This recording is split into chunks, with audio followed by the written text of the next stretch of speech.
Very first Welcome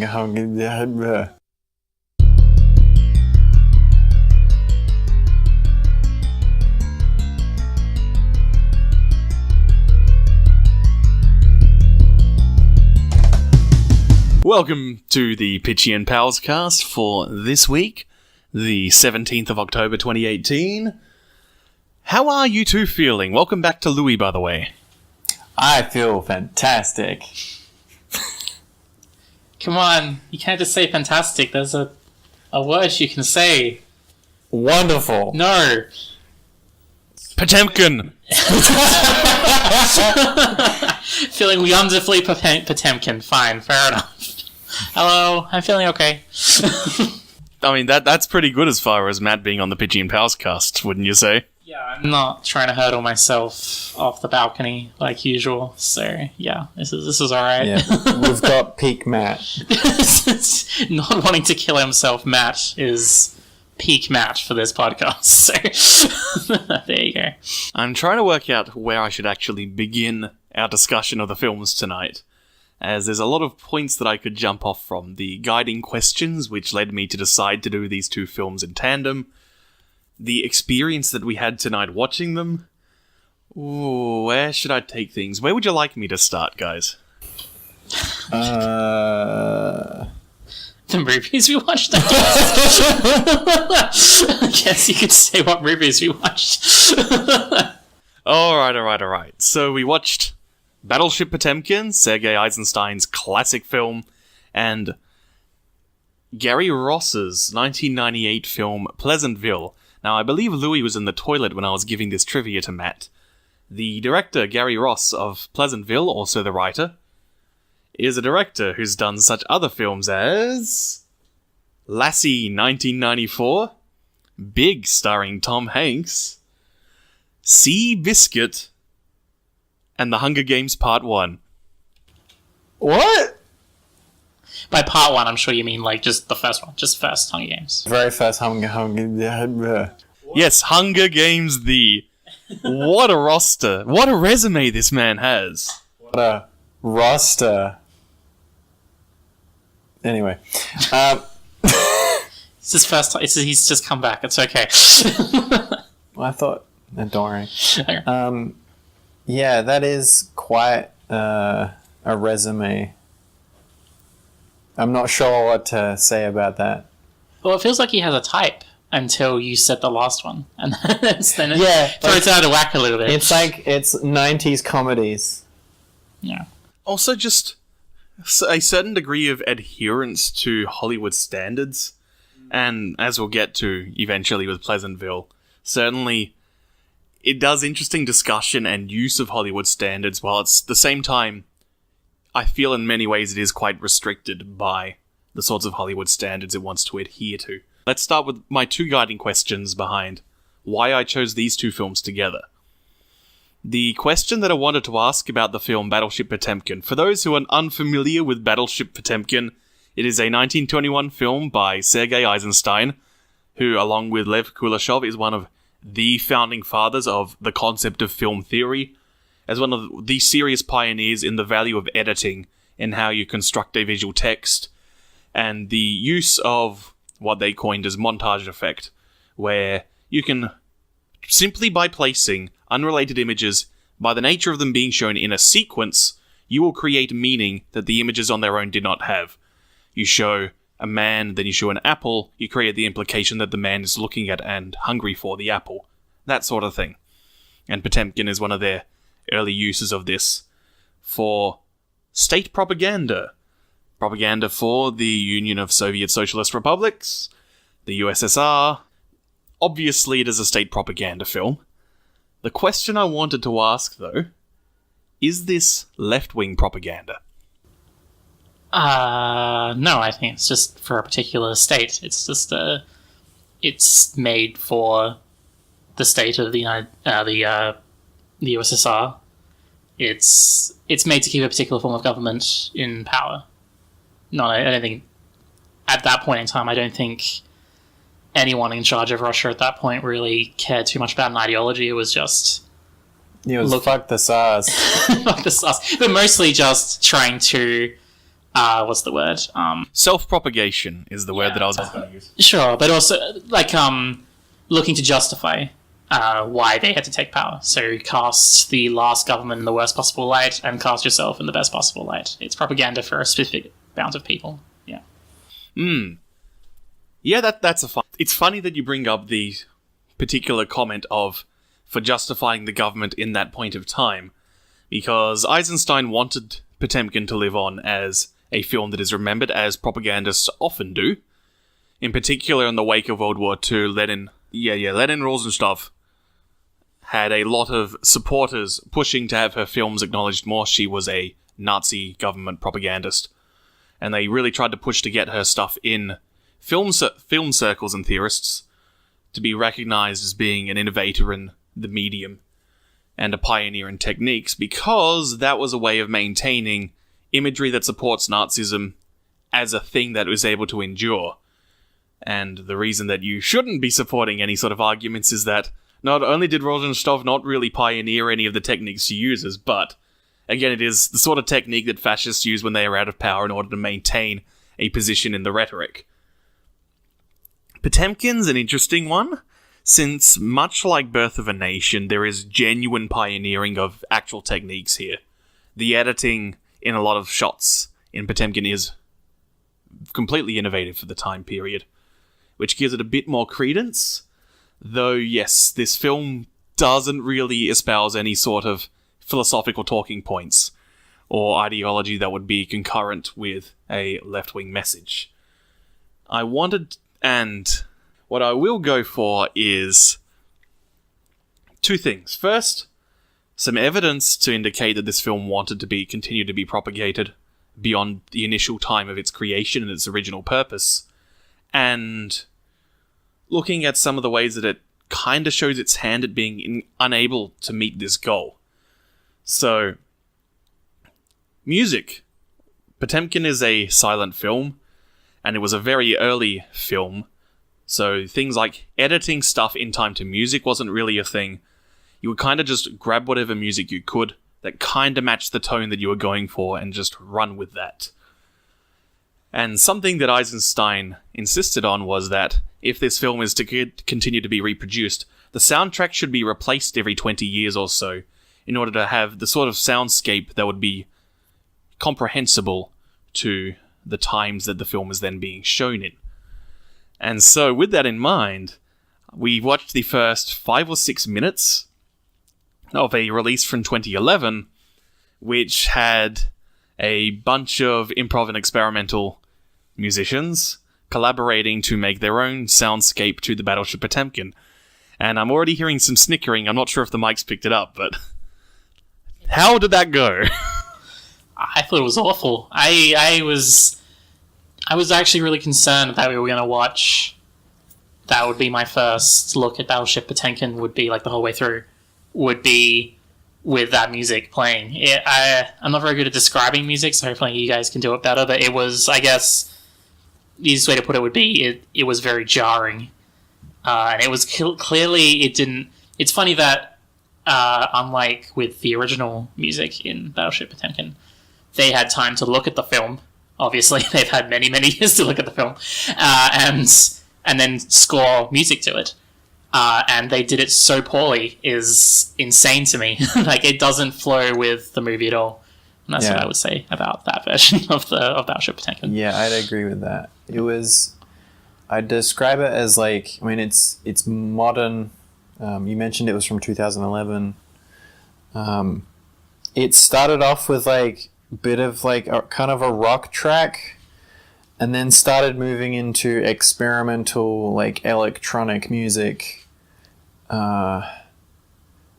Why would you do that? I don't understand. There's like what like. I mean, like, I don't mind the idea, but the execution of it was just really poor. Yeah. I made the joke while we were in that period that perhaps the answer is to make some sort of vaporwave soundtrack, and I genuinely want to hear Soviet Union 50s and 60s, those big booming military choirs, vaporwave arrangements of that being structured for a soundtrack to Potemkin. I think that could actually work. But this particular case was really bad. I had a thought. I've forgotten it. Do you have something to say, Louis? It seemed like you were just about to say something. About Battleship Potemkin in general? Or about the music? Or about the music. Yeah, nothing in particular. Just that it was terrible? Yeah, it was incredibly jarring to the point of pulling me out of what was going on. I would like to know more about the story of it, though. Like, I understand that it's public domain, so anyone can do anything they want, but the fact that, like, it was a file that you found apparently was the easiest one you could find. You want to know where I found it? Where did you find it? Archive.org.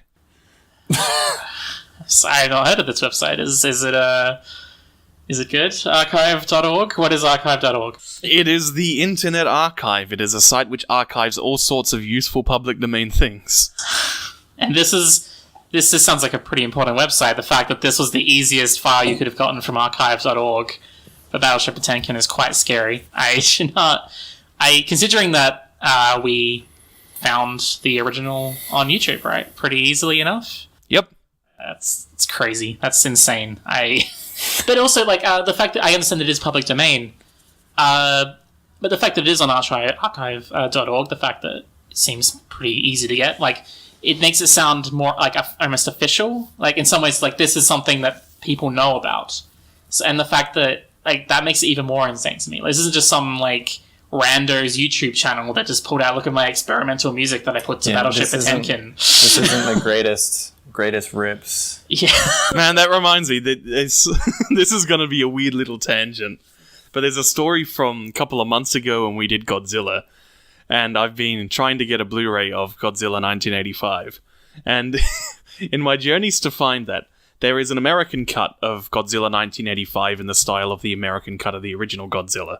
And while I was looking for just some rips or something while waiting for a Blu-ray of Godzilla 1985, there is a fan of Godzilla who has been painstakingly creating a high-definition re-encode of the American cut using the highest quality footage he can find of the American footage in conjunction with the Blu-rays of Godzilla 1985.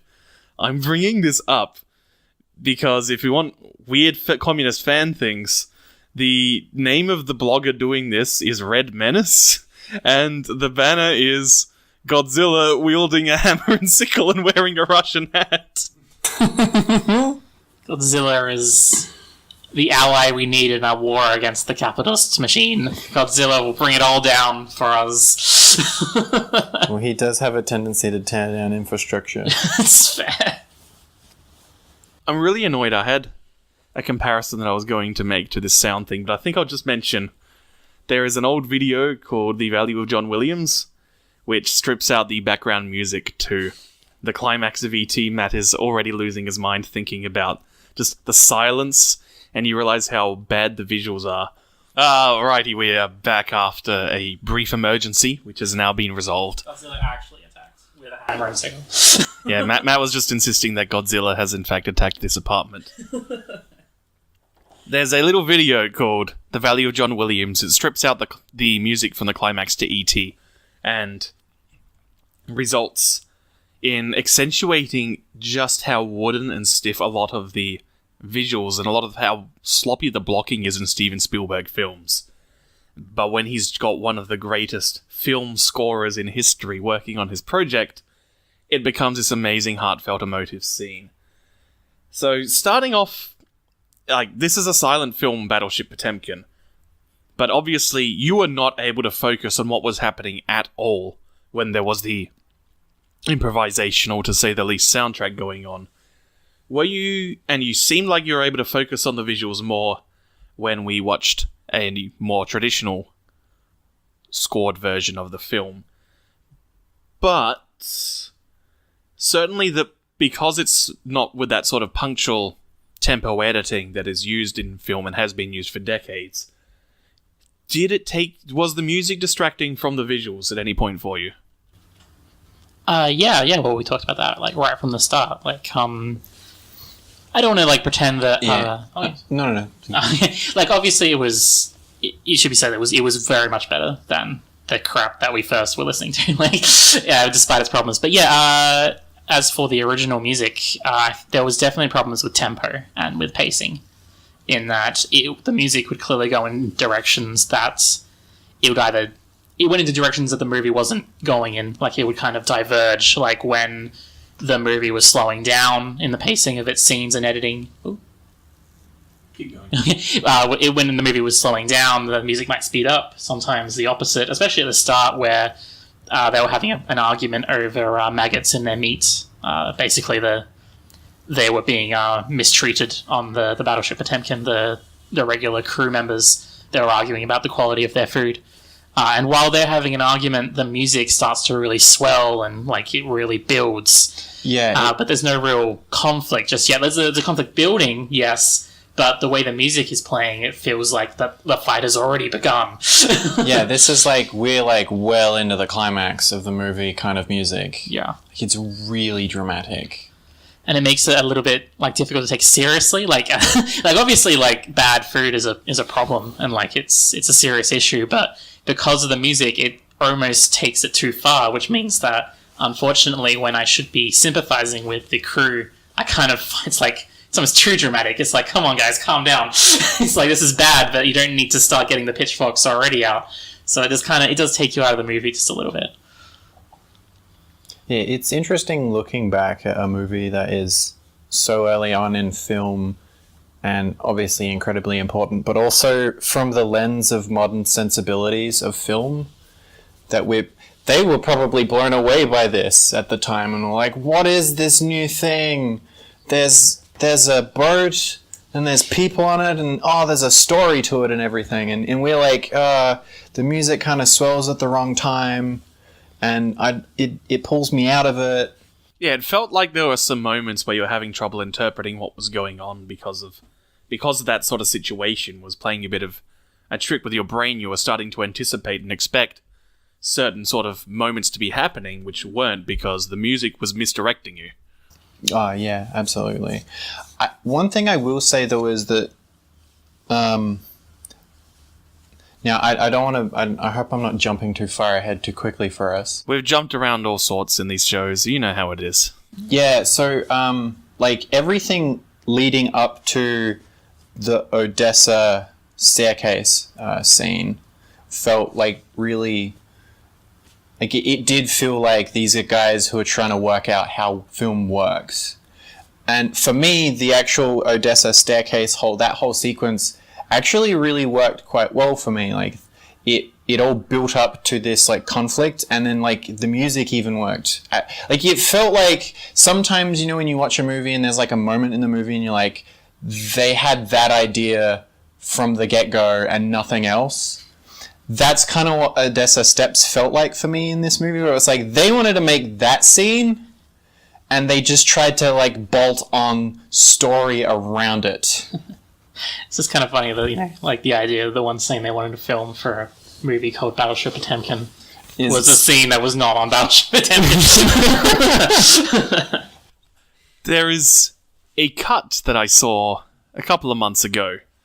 A cut of scenes from the film, our beloved film Thor Ragnarok, that was cut to be like the opening to an anime. The sort of opening credits that you get in your average teen-oriented disposable trash procedural TV show. And there's a certain set of visual tropes that occur in those openings in order to convey a bunch of information about the plot and the characters in a really nicely efficient way. And quite often you'll just get a pop song to advertise because there is a record company that has sponsored the production of this show. I'm bringing this all up because in watching that, there are a bunch of shots in the film that were incredibly beautiful. In particular, there's one from really early on, where after Thor has had his little back chat with Surtur, and busted out and he's getting chased by a flaming dragon wolf thing, and he's flying through, there is this incredibly gorgeous shot of this tiny Thor flinging horizontally across the screen. He's in the center left of the frame, this tiny little gleaming light of his hammer, and then you just see this huge dragon dog thing behind him.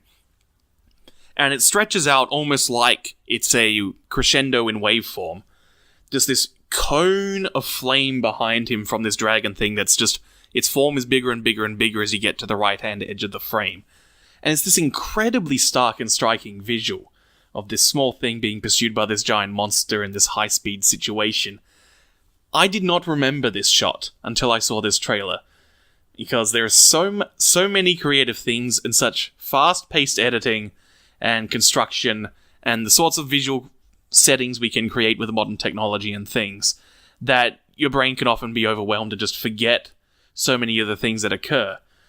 And annoyed me a lot that I was just, how could I forget something as beautiful as this image?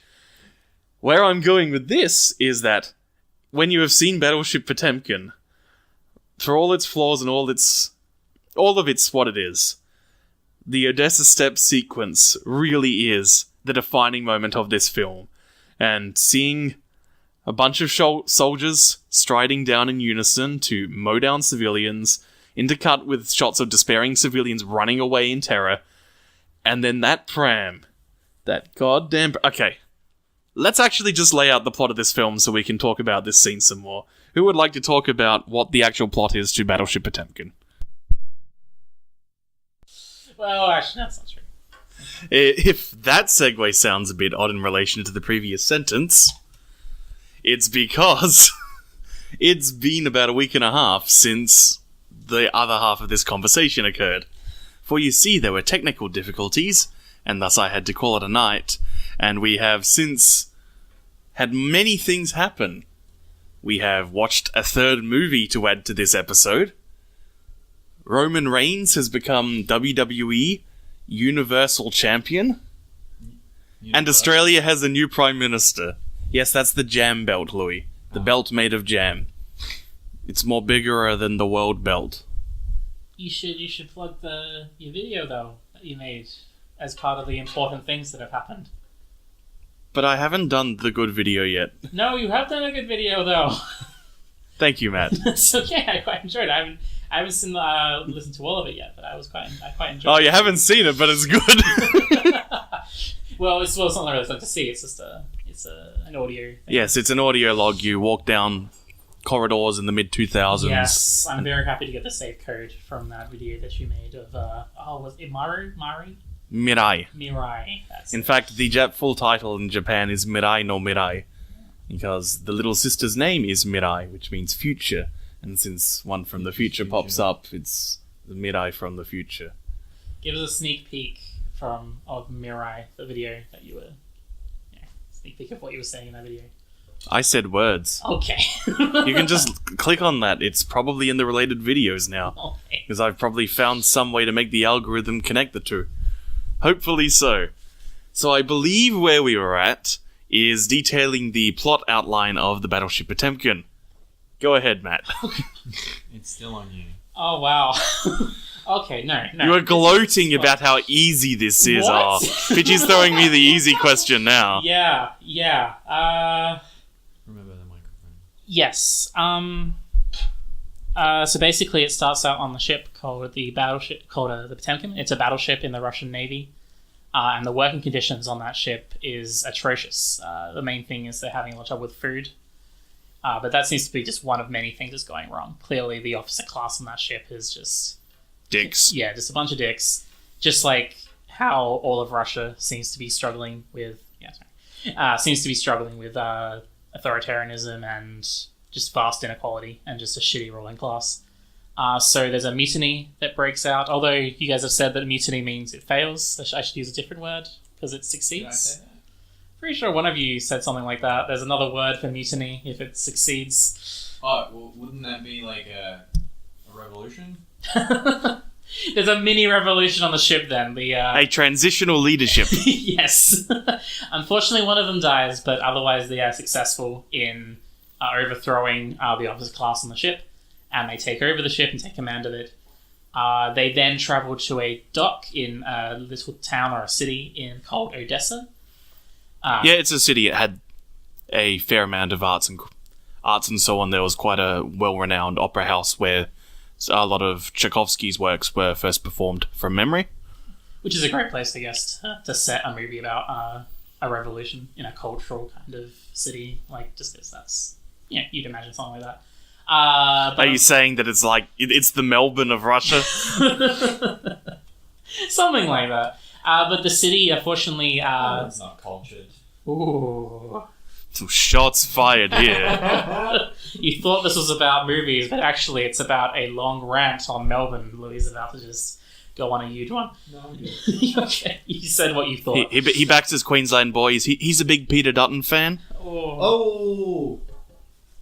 Okay, well, Odessa is quite happy to see the Battleship Potemkin. They're pretty happy to support them. They believe in the revolution as well. They're particularly inspired, I believe, by a little grave/shrine dedicated to the one revolutionary who died on the ship.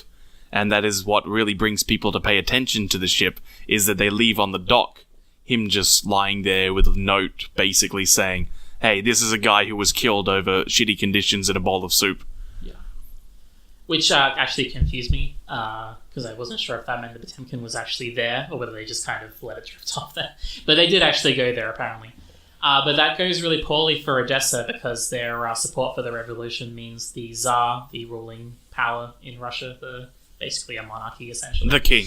Yeah. They send in some troops, and there is a massacre on the steps of it, the Odessa steps, I believe they're called. Is that just what we call it, or is that its actual Oh, that's the title of that sequence of the film. Right. There's a giant massacre there, and that, I think, galvanizes the rest of the country, right? To So follow there's the a big struggle. there's a big massacre, while at the same time the Potemkin is continuing to move about on its posted destinations, and while it is there, it then runs into the rest of the Russian fleet. Oh, yeah. And then the climax of the film is the concern of what's going to happen. Like, it's charging forward and it's signaling, hey, join us, comrades.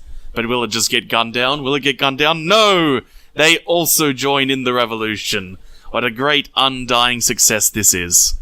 And that's pretty much the movie, right? Yep. Kind of did it. Just kind of forgot the bit at the end with the fleet. But the basics, I think. Yeah, I think I said in the previous session of the taping, and I think I'll ask it again, that my leading question was going to be, is this left-wing propaganda? And I think we had covered that no, it's not. What we did say, or at least what I said, I shouldn't say what everyone said, but what I said was, it is propaganda, obviously. I think just to call it a general... Yes, it is a piece of state propaganda. Yeah, it's very much for one particular government. Yes. We had that...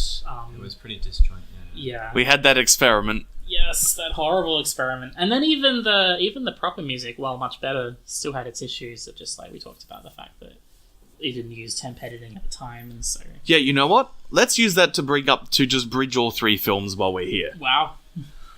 I like to jump around with these things, as you are all familiar with by now. So the third film that we added was John Carpenter's They Live. And so the order of production is Potemkin, then They Live, then Pleasantville. And even though there's only a 10-year gap, yeah, exactly 10-year gap between They Live and Pleasantville, there's an example of an independent film with a director who likes to make his own music, and a film with a production crew that actually just knows how to assign people to their roles in order to achieve the best results.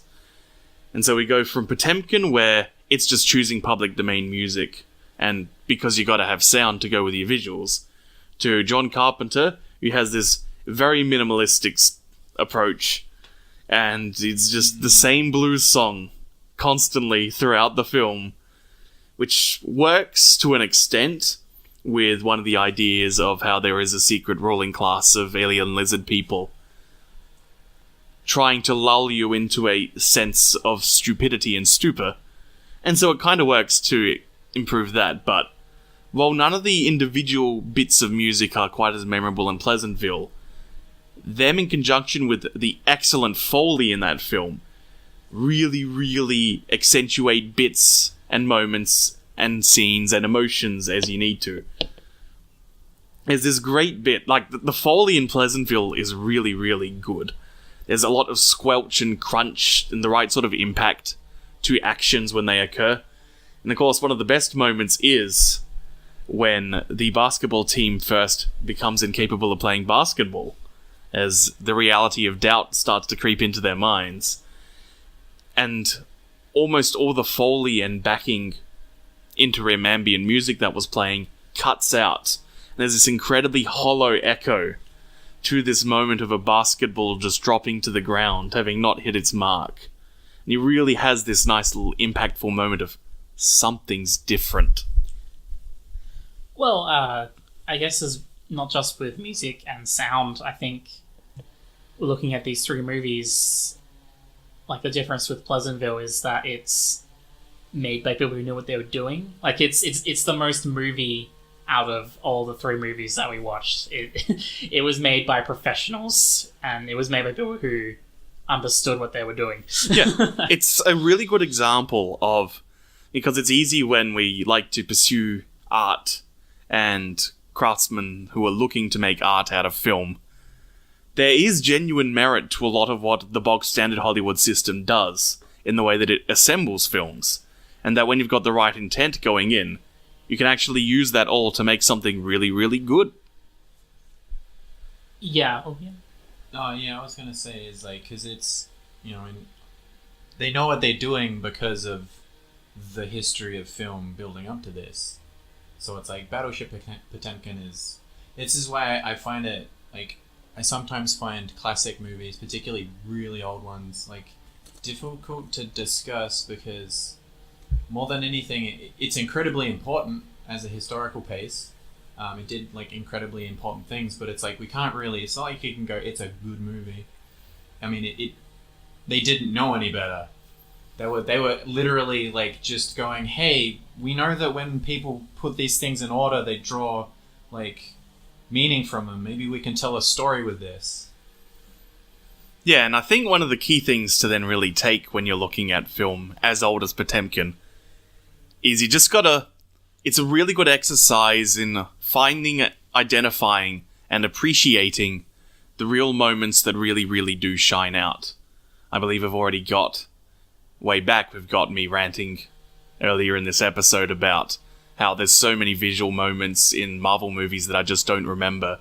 And it was only when they'd been completely recontextualized that I was struck with how beautiful some of them are. Thor. Yes, it was Thor Ragnarok in particular there. And so, like, the power of Potemkin is the Odessa Steps. And not just seeing the way it can stretch out, having that pram rolling down those stairs just go forever, and really make you tense and agonizing. But also, we were making some jokes while watching They Live Today, and you can see the influence not just in the way that you edit things based on what Eisenstein and Kuleshov worked out, but also that some of the visuals they created became such great visual shorthand for things like what authoritarianism looks like, that almost to this day, if you want to show a state abusing its power over its citizenry, they will move in the same way that those soldiers do across those steps. There was a bunch of cops with machine guns doing the same thing. Yeah, which was a great scene in a messy movie. Yeah, it's really interesting to see that kind of thing like that. It's like an echo of an old idea that's just like continued on, and like I guess you can see that in the regular history of the world as well, like in like architecture or like in just anything human, I guess. Seeing like the kernel of like really old ideas or theories continued on through modern history can be quite interesting. Does this mean that looking back, like on say Ben-Hur or Mr. Smith Goes to Washington, were we mean to those movies? No. Okay, there we went. Good. My righteousness in hating them is still fine then. I'm vindicated. I'm vindicated. Yes, sir. That was just a quick question to ask. Well, I actually wanted to bring up Mr. Smith, now that you've mentioned it here. Sure. And we're just jumping around things. We should probably go into the plot. Actually, let's quickly detail the plots of They Live in Pleasantville, just so that's on the table. Okay. Go ahead, you two. I took Potemkin. Do you want to take Pleasantville? Alright, I'll try and remember Pleasantville. Tell you what, you do They Live. I want to hear you attempt to summarize They Live for me. Okay, yeah, I'll try and do that. So before that, I'll do Pleasantville. Okay. Pleasantville is a film where Tobey Maguire and Reese Witherspoon are a brother and sister in the late 90s the film initially frames things in terms of just a general anxiety and confusion about how complex the world is, and how everything seems a bit hard, and there's all these things that you can and can't do now, and if there's an implication of if only things could be simpler, which is then further reflected in Tobey Maguire, our lead male, who is really into a 50s sitcom called Pleasantville, which is just as well because there's a marathon happening on TV over the weekend with a $1,000 prize if you can complete a trivia contest, which he is going to nail because he knows everything about the show. He is the prime consumer. Meanwhile, his sister is living it up, to say the least. She likes to fuck. She likes sex. And she's about to get it on with another dude, but that would require having access to the TV to set the mood, and she doesn't want her brother hogging the TV watching his goddamn 50s sitcom. Fortunately, Don Knotts appears, and after Tobey Maguire and Reese Witherspoon's, in frustration and anger over who gets to control the TV, break their remote, Don Knotts appears and gives them a strange nuclear-powered remote, which sucks them into Pleasantville, the TV show. They replace the male and female leads and become denizens of a 50s sitcom, which is still black and white. However, in the process of various things, to begin with, Reese Witherspoon starts having some sex. It brings colour into the world. Characters start becoming Technicolor shaded rather than just the black and white filter. And from here, basically a microcosm of a lot of the social change that occurred in 1950s America occurs throughout the course of the film, with Toby and Reese Witherspoon. I can't even remember their names, and they don't really matter. It's like, the characters' names are Bud and Mary Sue. I can't remember what their names were before that point. They may as well just be Bud and Mary Sue. Yeah, Bud and Mary Sue. Tobey Maguire and Reese Witherspoon then go on these journeys of discovering themselves in the same way that everyone essentially becomes colour once they begin a journey of self-actualization and understanding of that life is complex. The ultimate neat thing about towards the ending, where the more conservative male leaders are frustrated with all these changes going on, and it all culminates in a big courtroom case against Tobey Maguire, where he makes some rousing speeches, gets the mayor to realise that he's just as complicated as everyone else, and then, having learned all this about himself and life, he goes on to leave the TV world. However, his sister has learned to understand that, as fun as sexual liberation is, that there can be more to life beyond a base hedonistic pursuit. And she decides to stay in the TV world now that it's become more nuanced, just as she is still discovering herself. And that's basically the note the film ends on. Tell us about They Live, Louis. Alright. It starts off in a train yard. We are introduced to our protagonist, who is played by Roddy Piper. A professional wrestler. Shoutouts to SummerSlam last week. He's rolling into town as a bit of like a vagabond or a bum. He needs a job. He stops by, I think, a unemployment center and is turned away. So he just decides to show up at a construction yard because he has tools and he's big, strong man and he can help. And he's given a job and he starts digging. Then he makes friends with Keith David's character, who tells him that he can get him a place to sleep and some food. So they go to a nearby shanty town where they hang out for a bit. There's some people watching television, and a broadcast starts trying to cut in, telling them about all of these truths about society, and that there's fucking lizard people. Yeah, there's lizard people, and they're living, and we sleep, and all of this stuff. And there's a signal bring broadcast or something. And so Roddy Piper just sort of like hangs out and looks around and notices that the church, there's some people looking suspicious. So he goes in there.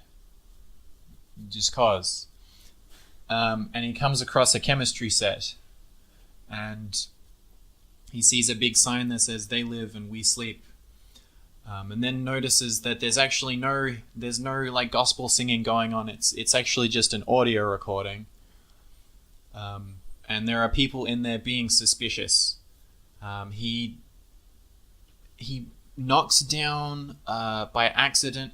He walks backwards and falls over a few times in this movie, and in this case it helps because he knocks open like a secret door and he finds a box, and then he closes the secret door, and then the blind priest says a bunch of stuff to him, and then he leaves and He foreshadows that his eyes will be opened. That's right.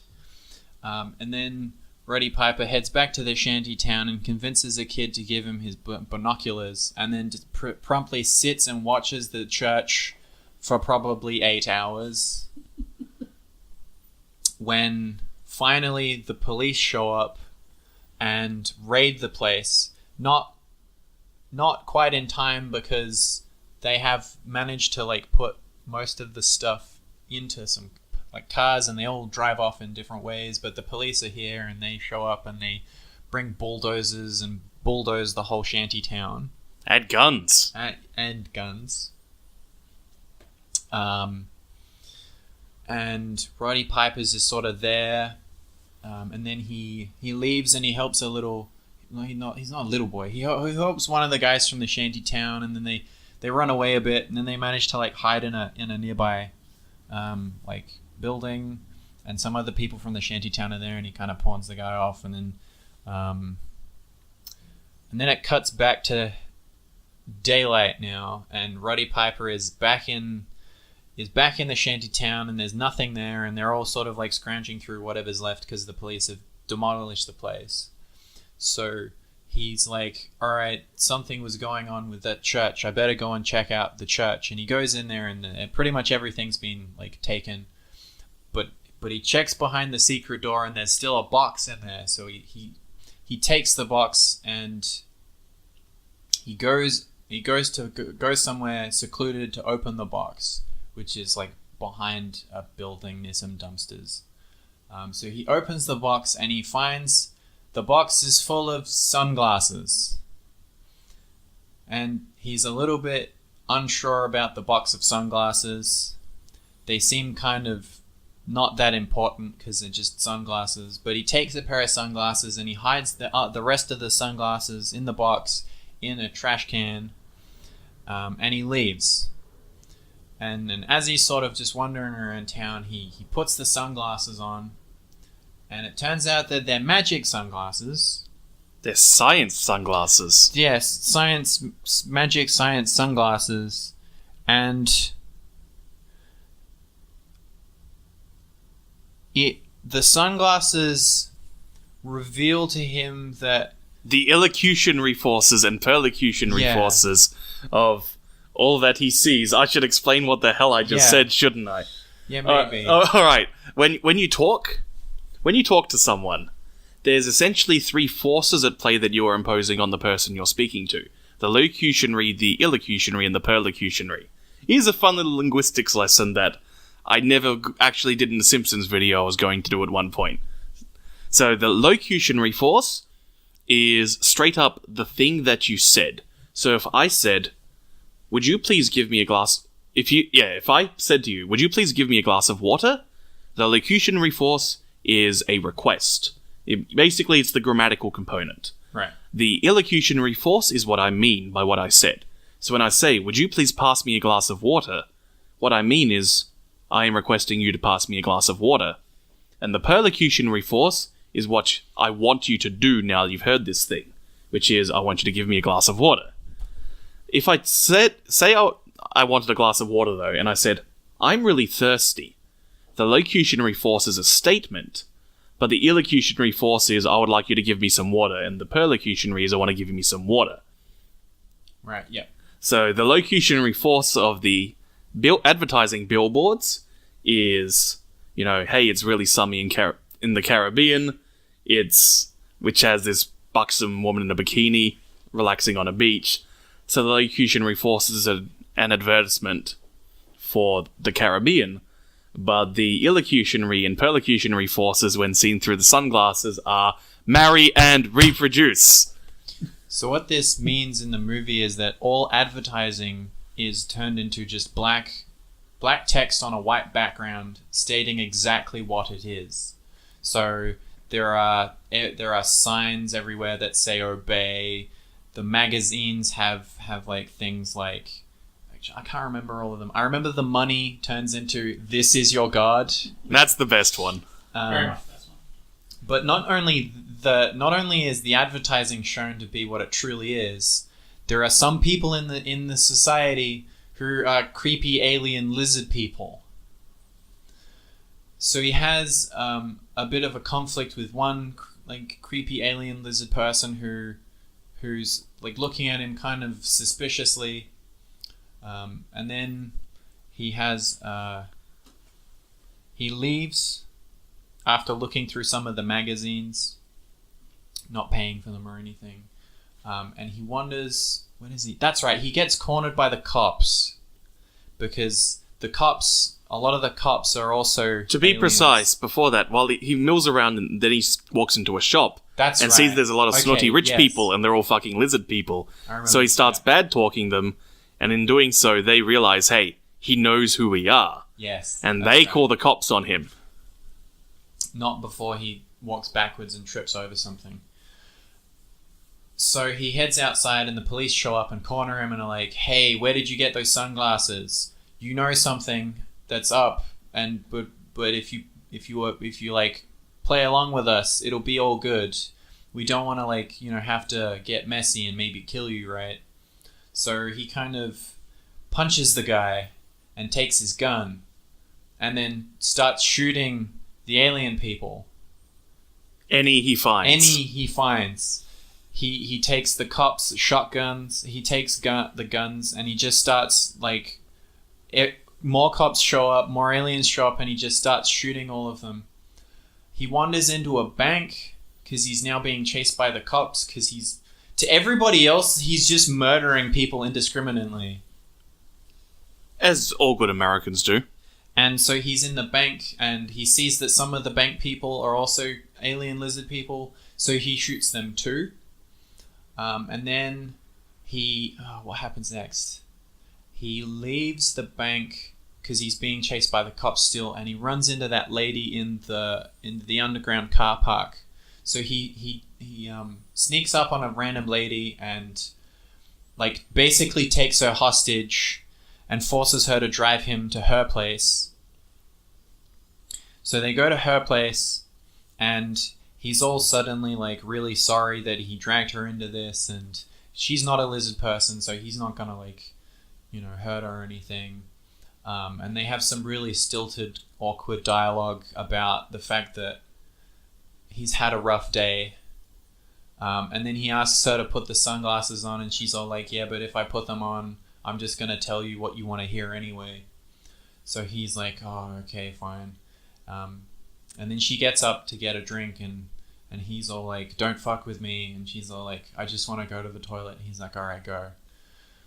So they talk about the fact she works for the cable company, and he's like, "Oh, there's like signals coming from the televisions that are doing something." And he goes to mess with the television, so she hits him with a wine bottle and kicks him out of her window. And he rolls down the side of her like property, and then runs away because the cops are showing up because she's called the cops. And then we get a shot of the glasses, and he's left the sunglasses at the lady's house. So he now has no sunglasses, and he's being chased by the cops because he's just murdered a whole bunch of people. So his next plan of attack is he's gonna go and Get the rest of the that's Sunnies. right. He needs to get the rest of the Sunnies, not before he stops by the construction yard to get his buddy Keith David to help him. And Keith David wants none of it because he's got a family and kids, and he's got a job now, and he want none of this because he's real. He needs to like he's on the up and up. So he leaves to go and get the sunglasses. So we go back to where to Ruddy Matt is loving this summary right now. So where he's hidden the sunglasses, and Keith David shows up. No, that's right. So he goes and he realizes that putting the box of sunglasses in a rubbish bin isn't a great idea because the garbage people come by and put the rubbish in a garbage truck. So he runs over and he gets inside the dump truck, and he manages to find the box of sunglasses. Not before we have a wonderful shot of him realizing that why did they lift the back of the truck up? Like, it doesn't make any logistical sense. Okay, anyway. So he falls out of the dump truck, but now he has the sunglasses again. In fact, he has a whole box of them. And Keith David shows up and he says, "Hey, I'm going to help you out. Here's a week's worth of pay." But Roddy doesn't give a shit about that now, does he? He's got his magic sunglasses back. So he says, "Keith David, put the sunglasses on." And he's like, "No, I don't want any of this." And Roddy says, "No, put the sunglasses on." And Keith David is like, "No, I'm not having any of this." So Roddy says, "Put the sunglasses on." Now, I can't remember who throws the first punch. Is it Keith David? Keith David. So yeah, Keith David's like, "Fuck you," and punches him. And what happens next is one of the greatest fight scenes I've ever seen in a movie. Correct. Objectively true statement. Where not only do they poorly sell every punch, most of the Foley doesn't actually line up with the hits. Yes. Most of the fight, Roddy just shouts at him, "Put the sunglasses on." And Keith David repeatedly tells him that he wants none of this. This fight goes on for probably 5 minutes. They stop every now and then to kind of catch their breath. And like... Well, they're selling, you know? Yeah, they're selling. And then, you know, like, it looks like Keith David's finally going to put those sunglasses on. But then he drops them on the floor and then goes to stamp on them. And Roddy's like, "No!" So Keith David kicks him in the face. And he falls back. There's like suplexes, like wrestling moves get thrown There is in. exactly one suplex and one pump handle slam and one gut wrench power slam at the end. Yeah. But then Roddy Piper he picks up a 2x4 and now they both have weapons because Keith David picks up a bottle and then Roddy Piper swings it at him and he hits the car and he's all like, "Oh no, I'm real sorry." So Keith David punches him again. And after a long protracted fight, and they've now like really beat the shit out of each other, Roddy Piper finally manages to put the sunglasses onto Keith David and he lifts him up and he points him down the alleyway and he says, "See, look, you can see them now." And we see from Keith David's perspective that he can see the lizard people. So now Roddy has an ally. So they go to a hotel. And they talk about the fact that... What do they talk about again? How Roddy Piper's father was a shit bloke. That's right, yeah. So they go to a hotel. And Roddy, like... Yeah, that happens. And then, while they're just sort of hanging out in a hotel... One of the guys from the shantytown, one of the suspicious people, bless you. One of the suspicious people from the church noticed that. That's right. Keith David's character's name is Frank. He notices that he's wearing sunglasses because he's all like, "Hey, Frank," and Frank puts his sunglasses on and they look at each other and they've both got the same sunglasses on. So now they're in on it together. So he comes in and he tells them that they're going to take him they're going to go to a safe place. So they go to a safe place. It's not safe. It's not safe. And so they're in the safe place and they're like... The allegedly safe place? Yeah, that's right. So they go into the allegedly safe place and they're given new truth-seeing things and they now get contact lenses. So they put in their contact lenses. And we hear like some chatter about there's a signal coming from somewhere and it's probably coming from a central place because someone said so.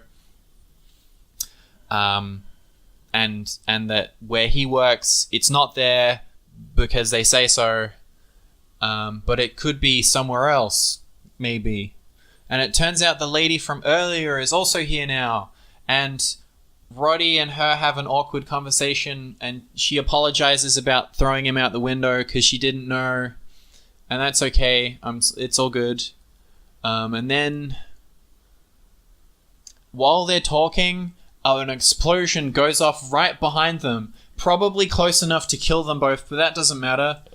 So, in come the police, and this is where all that fun Odessa steps visuals start coming in, and you have all the police like. Matt does not agree with your declaration of fun for mass murder scenes. That fun, Odessa step sequences. Sorry, yeah. Okay, it's not fun, but it's in the movie, and police start killing all the rebel people, but it's all right because Roddy escapes with Keith and Lady Holly. He doesn't escape with her. She gets blown up. Oh, that's right. Yeah, she gets blown up. No, she's caught in the explosion and knocked down. That's right. Yes, now I remember. So they escape. They had one of the lizard people's teleporting watches. That's right. And they teleport with it. So the shooting goes on for a little while, and they're outside in the alleyway, hiding behind some boxes. Roddy doesn't know how to use a gun properly. That awkward, kind of one-handed holding the gun sideways to fire an assault rifle. Yes. Yeah, it's anyway. And then playing with prop guns. Frank Keith David has one of the watches because he got given one of the watches earlier because apparently the watches are special. They're two-way radios but also teleport devices. So he's trying to work out. There's cops are showing up.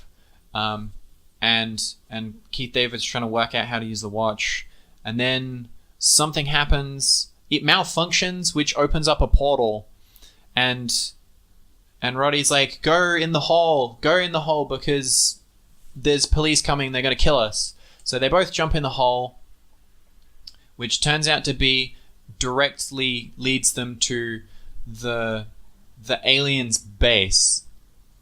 So they just sort of wander around and end up listening to a speech that one of the aliens is giving about how well they're doing with being rich people and taking over the earth or something. And one of the guys from the shanty town's there, and he's like, "Hey, you've been recruited, huh? You just happen to be here, so you must have just been recruited, because these guys, they've got it all together. How about I give you a tour of the whole place?" So Shantytown guy gives them a tour of the entire place and just shows them literally everything what's up. And they end up showing them that they're actually in the Cable 54 building, and this is where they've been broadcasting their magic signal from to control humans. In particular to mask their own lizardness. Yes. And so Roddy and Keith Roddy in particular gets a brilliant idea of he wants to go in there, and you seem like the guy to ask. And then they just start shooting people and take their guns, because Roddy's like, "Holly will be here, and she can help us get onto the roof of the building, and we can blow up the thing that's sending the signal." So there's a lot of running around and shooting people. They get to the roof of the building. That's right. They eventually get to the roof of the building, where Roddy looks at he sees the really big satellite dish, and he sees that it's actually some sort of alien technology, and he's like, "I'm gonna shoot it." And Holly's like, "No, don't shoot it, because because she's the traitor. I'm a traitor. Yeah, that's right. I'm a traitor, so don't do it because it's, I don't know."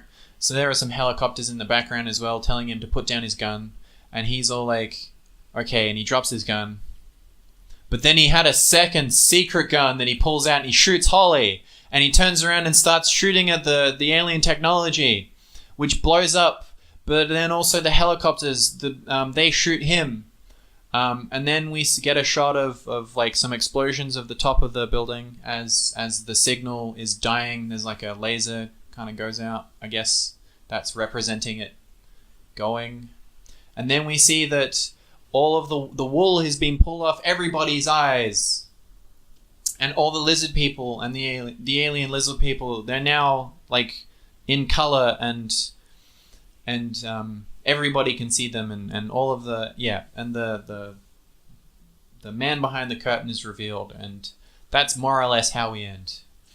That's exactly how we end. Now, do you remember why I asked you to do those summaries then? Very comprehensive though, Louis, thank you. You're welcome. No. Fortunately, I do. I did not lose my train of thought in that. Mr. Smith Goes to Washington.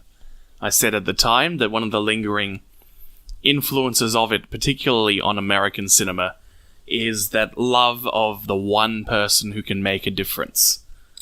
Yeah, okay, I know where you're going. And we see both in They Live and Pleasantville further accentuation of that lie, where the truth of how to reveal the nature of the abuses and inequalities of a capital-driven system in They Live, apparently just if you just shoot the right bad thing and shoot the right bad person and you just get the right truth-revealing document, then everything's better. And in Pleasantville's case, pretty much exactly Mr. Smith right there, just that one impassioned speech and that one pivotal court case, and boom, discrimination and racism and class abuses, they all wither away instantly. In a puff of logic, God disappeared. That's not how things ever work. Pareto's studies on wealth distribution occurred in the 19th century. They didn't lead to mass cultural change once they were published. Capital in the 20th century was published at the start of last century. Nothing really changed. The Panama Papers were published last year. Nothing has changed. It takes more than just this one little moment of truth to be revealed in order to affect a long-term cultural change. You need a large number of factors. You need to have the rights. They are very useful. You need evidence. You need a story. You need the right sort of opponent and circumstances to fight. You need to have the right sort of imagery that evokes the emotive parts of people's core. You need the right sort of leader and person delivering that message in the first place. And you need, as well as having the right sort of leader to arrange people in order to actually efficiently move them to get a movement going that will effect positive change. And these all really adhere to that lie. Even Potemkin does, in its own way, where it builds so much around the cult of heroism, which is in turn a component of fascist and authoritarian approaches, where just this one person nobly died for their cause, and therefore ours is just. Yep. Matt looked like you were about to say something. Well, I think in terms of these movies, you have one that's a propaganda piece, so of course it's going to have a very simplistic view on how to fix and change things, because that's how propaganda works. I think with They Live, it's just a dumb action movie, so, to talk about it in that kind of way it's almost a little bit, what's the word for it? It's giving it more credit, maybe? Yeah, and it's not really it's a bit like when we talk about Commando, where it's such a simplistic movie, then to talk about it in those kind of deeper ways can almost feel just non-valuable. I feel like the best movie to talk about this kind of stuff with, of these three movies, is probably Pleasantville, because it's the most well put together, and it's the one that clearly has the most... I suppose They Live kind of had a message as well, and I guess Potemkin as well. I feel like it's the most well put together movie, and so it's the most and therefore the most worthy, the most warranting a nuanced discussion on its thematic content. Is that what you're getting at? Yeah. I think it's nice that you brought up Commando, because from memory, without going back to the episode, I think I was describing a lot of shitty attitudes in Commando are more a symptom rather than a cause. And there is so much about the way Roddy Piper acts and behaves. There's some nice moments where it sets up a very Hollywood expectation where man meets woman in movie, therefore they must become a romantic item. Not only is she a villain in her final scene, but every time they try to get something going, there's always something that undercuts it. To begin with, he's got guns pointed at her, and so she spends the whole time in that encounter saying, "You've got guns!" This isn't a thing where we can have exchange pleasantries and get to know each other. You are a man in an overpowering position of power over me. The second time they meet, a fucking explosion happens right behind her to cut her off to prevent any sort of romantic tension developing. And then the third time, she's explicitly evil. But at the same time, there's... okay, here's the best way to put it. There is a phrase that pops up when discussions of social reform appear, which is, and particularly when it comes to issues of wealth inequality, of, well, you know, I'm economically progressive, but I'm socially conservative. Generally, people who are using this will lead, if you give them just the right couple of prompts, they will use the first excuse they can find from a socially progressive person to then also discredit their economic progressiveness, and will in turn lean towards generally capital-driven solutions. And They Live kind of feels to me like I'm economically progressive but socially conservative, the movie, in that it's all about angry men punching things and exhibits all the shittiest attributes of when you treat that as heroic that will occur. Yeah, I think it's because it's such a confusing movie. Just in general, people would have heard Louis' summary of it, would have seen just how it's twists and turns, meandering and weird. So it's hard enough a movie to like work out what's going on just in like the practical sense. Like it's even more difficult to work out what like John Carpenter, like if he had like a message behind it, or like, because sometimes it feels like the message is what is in the movie, or whether, but there are also times where, like you were talking there, where the expectation of the man and the woman will fall in love, as they always do, is subverted. I wonder, like, how much of this is like a dark comedy and where he's like talking about how shitty these kind of like tropes are. Like one of the big ones obviously is that Roddy Piper is just such a everyday man, and the way that while other people, you know, they go to the work lines to try and find work and they go away, but no, he finds work. He'll grab that brass ring. Yeah. Yeah, well, as I mentioned before, while we were watching the film, rather, not on the episode, that one of the bits of production trivia I did mention is that John Carpenter basically made this movie as a way of celebrating the end of Ronald Reagan being president of America, because he brought about most of the...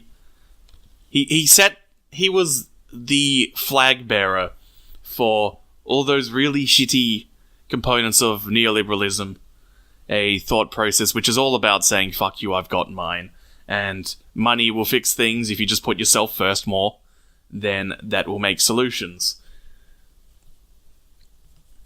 It's not a particularly uplifting movie, though. Like, it doesn't feel like a celebration to me. Like, I kind of get what you mean, but as I say, this is where this movie is just so confusing. Yeah, as always, the notes, the authorial intent is at times a useful way of anchoring something when you're confused about how to read a text. Or if something is very clear-cut allegory, and you want to make sure that you're actually certain that you're picking up on it. Like, say, Mother is a film which you can read all sorts of ways, but there is a very specific way that it was intended to be read, and it's the most obvious way to be read. And Darren Aronofsky will tell you over and over again, yes, it's about creation myths and us destroying the world. I almost want to read They Follow as about a guy being radicalized into a cult. Because, I mean, there's kind of like that kind of thing to it. Like it's like, no, I now understand how the world works more than the rest of you do. I mean, it turns out that there are alien people, but are there really? And his final act is like martyring himself to show the rest of the world what the truth actually is. And that's the sort of thing which can lead to the arguments of the horseshoe theory, which I believe we talked about after we cut off the last taping, but didn't mention on the show. Basically, the argument is that if you move too far to the right or to the left, then your policies wind up the same. It ignores that extreme left-wing movements are about living in caves and growing some grain. and that far-right movements are about authoritarian governments. And in truth, what happens is that movements which try to achieve power ultimately prioritize that pursuit of power over the actual original ideological goals. And so it's not that the left becomes too militant, it's that they stop being left-wing movements and become authoritarian. I think Louis' version of the movie is what Paul Verhoeven would have done. Like, that feels like a very Total Recall kind of thing where... Like Well, the thing is, Paul Verhoeven essentially covered a lot of these same ideas in RoboCop, and in a much better, clearer-cut way. I buy that for $1. Well, I mean...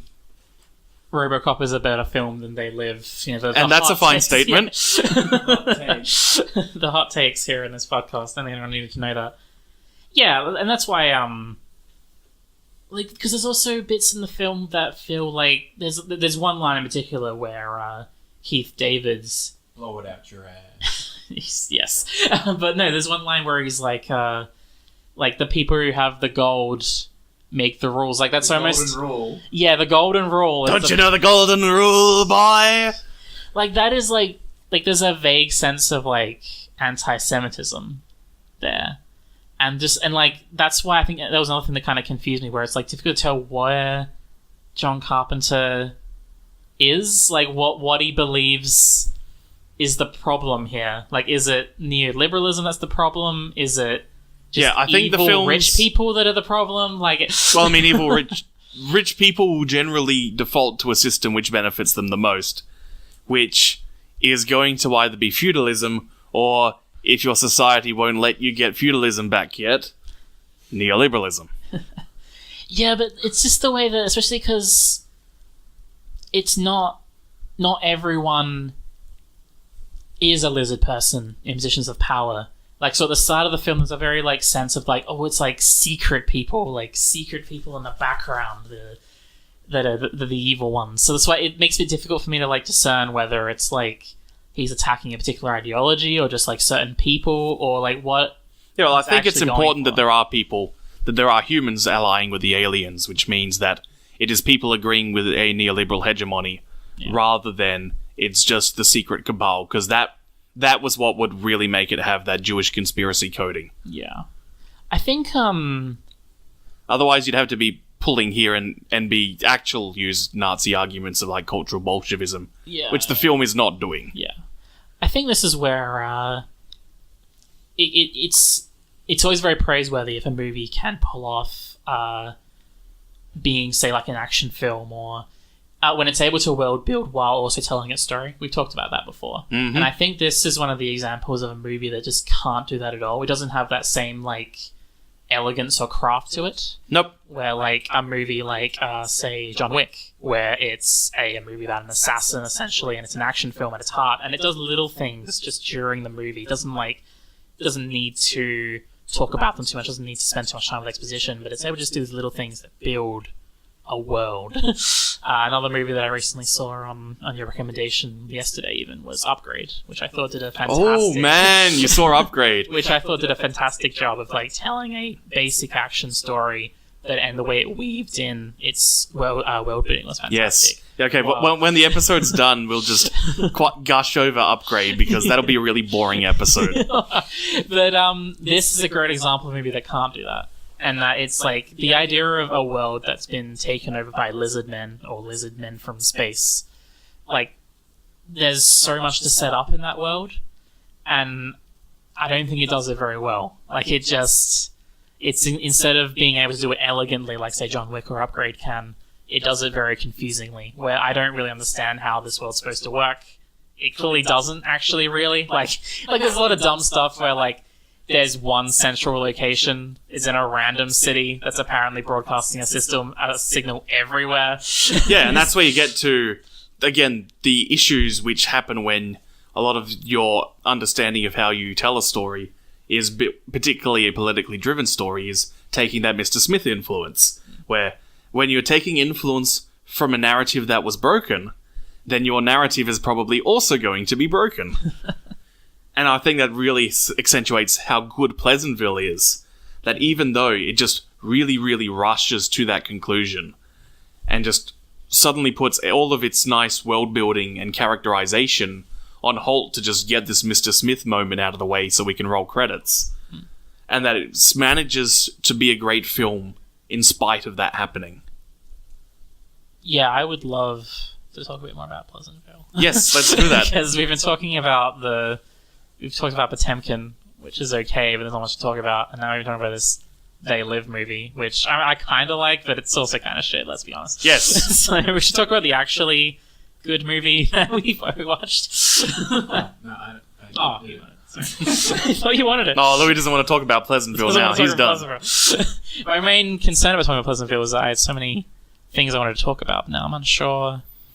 This is going to be a long episode, Matt. Maybe you can lead us here, Adam. No, you go, Matt, because I've done a bunch of points on it already. That is true. You were talking about Pleasantville before, Louis. Started with They Live.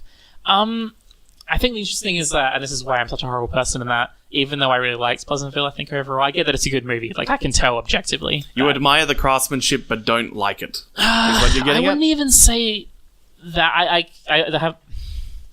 just have a few nitpicks, I guess, is what I'm saying. That's fine. And that's more interesting to me to talk about than the good parts, which is unfortunate because it can mean that if we talk only about the stuff that maybe we don't like and give the idea that the movie wasn't very good. I would just like to say straight up that I really liked the way it was just a good movie. Like, it started off with just some great humor and just had, like, in a very shallow, casual kind of way. It's a very enjoyable movie just to get across, like, just to watch rather. Yeah, that I've seen people of varying, all sorts of people who tend to view text more passively than I do. You know, you might have noticed from the way that I talk about things that I am someone who basically cannot watch a film without mentally cataloging my talking points for the film, even if I'm not actually making any sort of talk or essay on it. That's how I engage with text. I know people who have seen this film and go, yeah, that was fun. And like some of the ideas that are just slightly brushed over in the way that film as a medium does, where it usually won't change your mind. And it won't even really make you fervently support an idea, but it can give you warm, fuzzy feelings that this thing is good. Going to vote is good. Being nice to women is good. Maybe masturbation's good. You know? Yeah, I'm not quite as extreme. I don't know what extreme is like. I'm not quite like you, but I have found that more and more. It's not exactly talking points, but I have this urge to be able to sum up a movie in terms of how I feel about it at the end of it. So there'll be a lot of times where I feel like the movie's coming to a close, and I'll be like, "How do I feel about this movie?" And I have to know. Like, I can't just say, "Yeah." No, I have to know. What did I do? Process your thoughts. I didn't have to like catalog it exactly, but I do have to have like a feeling about it, which can be a problem. Like with Last Jedi in particular, where I can't get a handle on it. But with Pleasantville, I did enjoy it, and I think there's. I remember a lot of the start, especially, like, it really gets you into the movie just through just basic humor, and it's just it's a very pleasant movie to watch. I really did enjoy the fact that it was able to turn a very silly premise and a very just like a magical or science fiction kind of premise, and it started off with that, and it's and for a lot of the movie, it really is just a premise to have fun, exciting comedic situations. In this case, it's like a modern sensibilities hitting the more 1940s, 50s ones. But I really liked how around the second half of the film, it was able to actually really create like a social allegory for like. Yeah, it's a parable about the immense amount of transition that was and turmoil that occurred through the 50s, even though popular culture tried to depict them as being this idyllic thing. And the way that I was looking, when I first started watching the film, I thought it was either going to be a horror turn, or it was going to go more into the mechanics of how their journey works, or how this world works, and the problems might be that, I don't know, people might start dying, or just like horror movie stuff. Or maybe like a Back to the Future kind of thing, where it's like just trying to help yourselves only. Like, how do we get out of here? Mm-hmm. You know, or how do we survive this place in some way? Whether that would be horror or they did it more comedically or fun, it would be something like that. So the fact that instead it went for like, no, we're gonna use this to talk about like how social conservatism kind of works in some ways. Like, I thought that was really interesting and a really good point for the movie, I think, anyway. Yeah. I'm not sure if anyone wants to say anything to that. I agree with all those points. Thank you, Louis. With that being said, like, I did have some nitpicks. I think especially with movies, this is a problem, like, where you kind of just need characters to act in a certain way just to get the plot of a movie going. I was forced to watch that very popular anime movie recently. What was it called? Your Name, I believe. Oh, you watched Your Name? Yeah, That's... I have to watch that. Where on earth were you? Just don't worry about it, fam. Some family. No. Like anime. That's a story I need to know. The journey of how you saw Makoto Shinkai. It basically, the story is literally just, my sister really liked it. And she doesn't like that many animes, but because she liked that one, she was like, this is the anime you have to watch. I'll give you my friend Sam's review of that film. Sure. Which is, fuck you, Shinkai, you made too much of a real movie for my tastes. Which I'm sure is gonna make you very confused. Yeah, like, my particular point, like, we shouldn't divert too much, but, like, just in terms of this, for me, I really disliked in that movie the way they thought it was a dream for so goddamn long, like the body switching, and to me it was like the fact that they just decided to be like that, the way they were like, no, this is a dream, I'm just going to play along, that to me felt like a very, we just need this to go, we can't have them break down yet, we can't have them, decide human things, they have to just be like, oh, I'm in a dream, just to keep the movie going, to get the plot moving. And I think that for me the corollary with this is the way that right as soon as they're transplanted into this world, then they're just like, oh, we just have to play along. Like, especially Tobey Maguire is a lot like this. He's like, we just have to play along. We have to play along.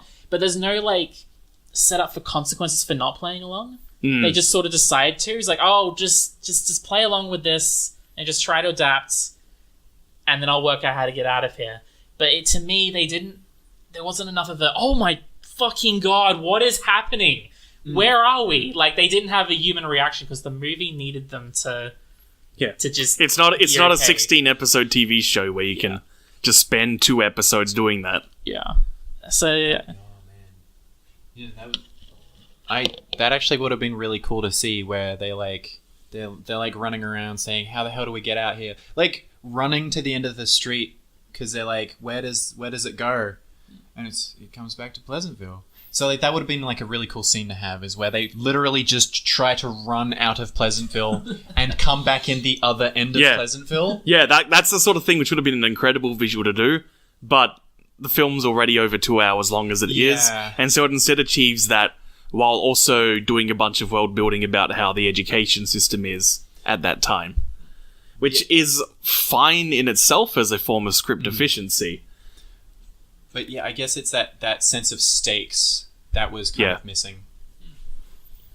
Which was why I kept waiting for a shoe to drop of some kind. Like, it felt like the set of a horror film at first. So I was like, oh, there's a horror film. Like, it doesn't have to be like extreme horror, but like maybe like horror in the same way like Gremlins is horror. Like, there's stakes, as Louis was saying, and like there's a bad thing might happen if they make a mistake of some kind.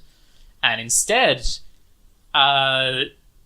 is a nitpick that ruins the movie for me, because I get that it's more interesting to have the stakes be that they make mistakes and it hurt the people around them instead. That's very interesting. So it's like a mini nitpick, but I get why it was a thing.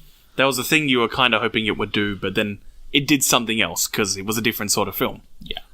I also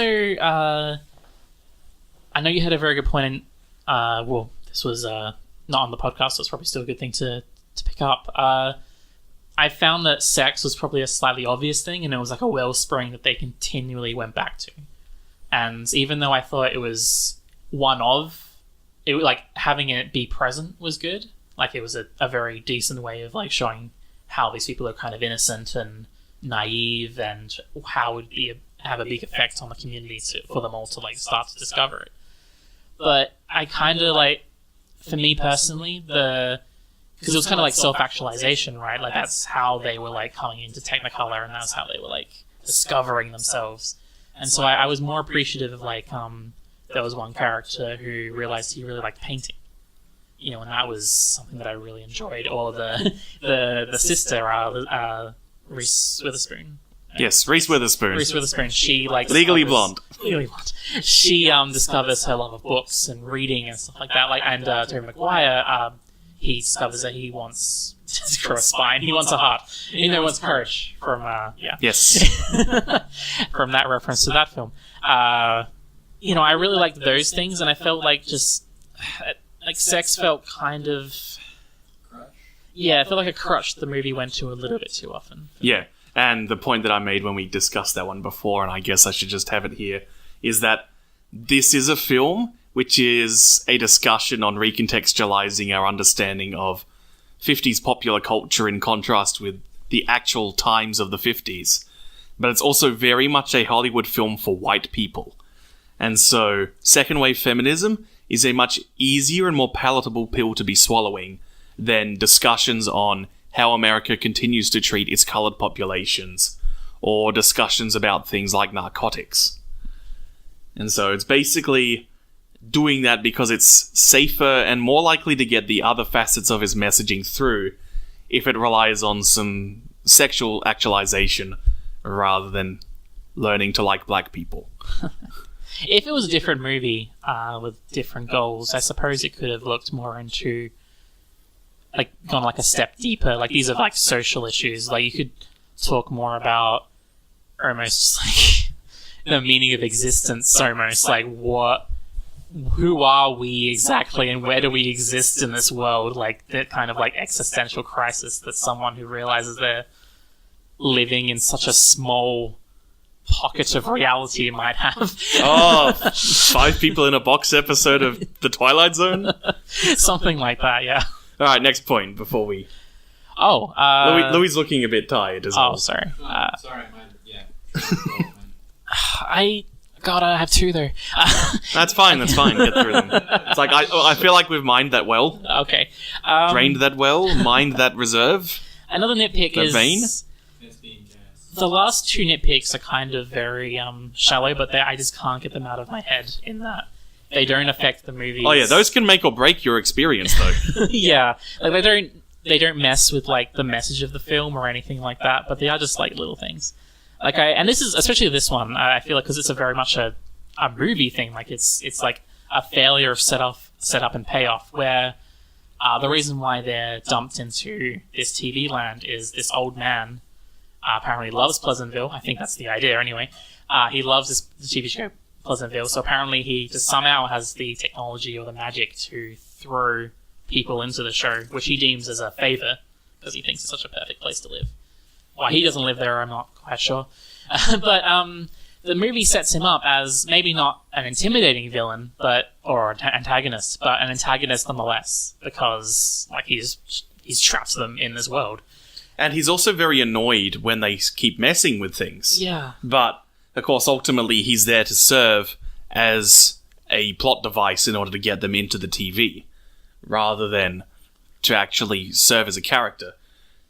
There's a lot of time while I'm watching this film where I really enjoy the ride, and much like when we watch Spirited Away, it's really one that really could have worked as a TV show.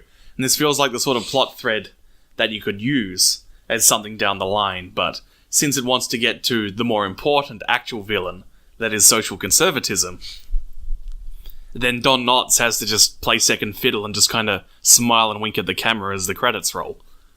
Yeah. But yeah, it's a loose thread and it is annoying. And yeah, it's the sort of thing where, like, if this is totally a film that could have been stretched out for another, 4 hours and wouldn't feel its length.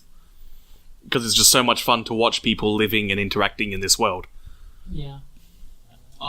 Literally all I was about to say, because the more I think about it, is how great this would have worked as a TV show. Mm-hmm. More time, because you could have Don Knotts' character effectively function as the main antagonist, working through the mayor.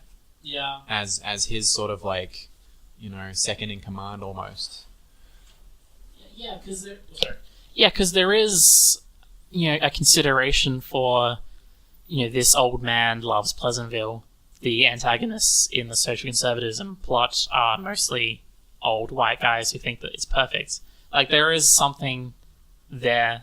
Like, I think that's a really good point from Louis, actually. Like, he could have been, like, kind of the puppet master, almost. Like, no, I love it like this. And at first, it's like, oh, he's just, like, an old man who's kind of lost his marbles a little bit, and he thinks it's pleasant there because it's he just loves his old TV show. Yeah, idyllic, but actually, he's an asshole who's like, no, I love... Yeah, he serves as the meta component of the narrative, but Yeah. the movie don't got time for that, because that's the great thing. The great thing about movies is that they can tell a single complete story. The problem with movies is that they can't tell a long story. I think one little way you could kind of solve the problem is if you somehow had him, like, get swallowed up, almost. Like, Or you just have some other way of them getting sucked into the TV. True. But then you'd lose him, and he's so much fun. He is. I just mean, like... Bumps the screen. Yes. You crashed into that camera, Don. No, I feel like a lot of movies, what they do in those situations is they find a way to have the actual antagonist knock off the fake one. Mm-hmm. Like, a lot of Marvel films will do that kind of thing, where it's like the way of tying up the secondary antagonist is by having the primary one bump them off in some kind of way. So maybe he also gets, like, trapped in the world, and the Secret Service is kind of like, I don't know, eat him or something. I don't know. That's Going back to Darren Aronofsky's mother for a bit there. not eat him exactly in, like, a literal way, but I don't know. Like, he just becomes one of them, I suppose. I guess the other one, and this is like a very much like I like a Back to the Future, Marty kills his parents kind of thing. It's like, and as you said, because you did the Pleasantville summary, when they're transported into the television show, they take up the lives of Bud and Mary Sue, who are who are characters on the TV show. And to me, like, I just can't get it out of my head that these people are treated like they matter, like they have value and they have sentience. And that's the fact that they self-actualize is a good thing. And they were people and they were worth something, worth the same as what we are, because they're people, right? Yes. Except for the original Bud and Mary Sue. Yes. Who disappear. Yeah, there's an ethical dilemma there. You could argue that, say, maybe they aren't functioning people until Tobey Maguire and Reese Witherspoon have been sucked in, at which point it then becomes a functioning real world. Yeah. From that point. It's a plot convenience, but it does bring up that what is ultimately a fun, ethical thing, in much the same way that you can make jokes about characters in other films and they do something with unfortunate implications. Yeah. It's just a fun thing to think about. Yeah, that Yoda in Return of the Jedi saying, yeah, you're good now. Yeah, I just wanted to bring that up. Mary, Sue, and Bud. Really They're dead? sad for them. They're dead. They're super dead. They didn't murder them, but... Well, I guess the old guy murdered them. And the fact that their parents still treat them as their children, even though they're definitely not. That's kind of crazy. Yeah, I really wanted to get that across. All right, that's all you covered? Yes. I think we'll end it there. We've got quite a long show here. Yeah. Thank you for listening. We'll talk to you again next week. Bye. Bye-bye.